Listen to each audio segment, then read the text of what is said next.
چمن دی ځکه د هر چاړه درمن دی یو عجیبه غوندې واقعه شوې ده خلکه د ظلم انتخا شوې ده یا ګلاله تا ته ملامته یو مونږ ټولې دنیا ته ملامته یو مونږ دلته د ظلم څه پرسان نشته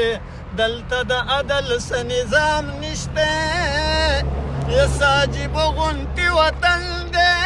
ګل د کاکا صاحب د چمن دی سبا په بل د نن پتا شوې ده خلکه د ظلم انتها شوې ده عجیبه غوندې نظام دی زما پښتون ته یو پیغام دی ټول شی را یو ځای لږ غیرت پکار دی د دې نظامه بغاوت پکار دی یو اور مې راپورې په بدن دی ګل د کاکا صاحب د چمن دی چې دا په مونږه څه بلا شوې ده خلکه د ظلم انتخا شوې ده یا پښتنو ستاسو دا کم عقل دی دلته د چا دپاره عدل دی دلته د نور هډو څوک نوم نه اخلي دلته زمونږ فریاد څوک هم نه اخلي یا د هر پښتون زړګی غمجن دی ګل د کاکا صاحب د چمن دی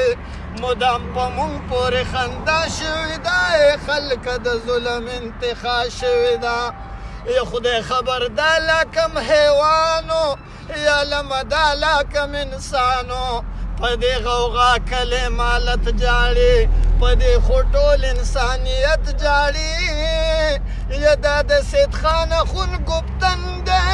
ګل د کاکا صاحب د چمن دی دا د قیامت یو علامه شوې ده خلکه د ظلم انتها ډېر ښه جذباتو ته سلام دی او دغه جذبه چې تا په دې شعرونو کې دغه جذبه د هر پښتون ده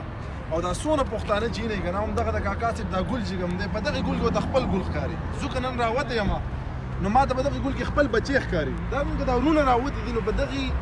ماشومې کې د خپل بچی ښکاري نو دغه وجې نه پوره هم نه احتجاج انشاءالله مونږ روان یو پېښور ته تقریبا 15-20 منټ کې به ورسو تاسو ټول د درخواست چې زموږ سره شرکت وکړئ او خپل احتجاج ریکارډ کړئ خلکو به لاله ستا خلاف قسم قسم خبرې کولې زه وایم چې دا ټوله KPK تا ته لوګې کړه